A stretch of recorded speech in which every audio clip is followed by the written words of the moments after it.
এই মিষ্টি কুমড়োটা আমাকে দিদি দিয়েছিল, দেখো কতটা সুন্দর, কতদিন আগেই দিয়েছিল, আমি রেখে দিয়েছিলাম, খুব কিউট।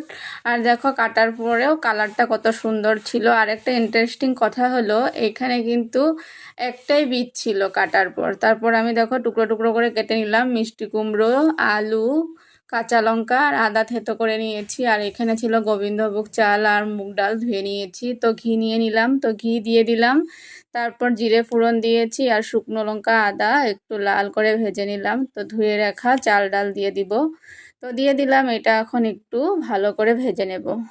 ভেজে নেওয়ার পরে এখানে আমি এই নুনটা ইউজ করছি, তো এই নুনটা নাকি খেতে হয়, তো একটু নুন দিয়ে নিলাম। তারপর কেটে রাখা সবজিগুলো যেরকম কুমড়ো, আলু, লঙ্কা সব দিয়ে দিলাম। তারপর দেখো একটু হলুদ আর একটু জিরের গুঁড়ো, নুন দিয়ে আর একটু ভেজে নিলাম, কারণ বাচ্চারা খেতে চায় না, তাই ওকে আমি এভাবে খিচুড়ি করে দিলাম। ও এটা 2 বেলা বা 3 বেলাও খেতে পারে ফ্রিজে রেখে দিলে। তো আমি এভাবে জল দিয়ে দিলাম আর চিটি মেরে হয়ে গেল।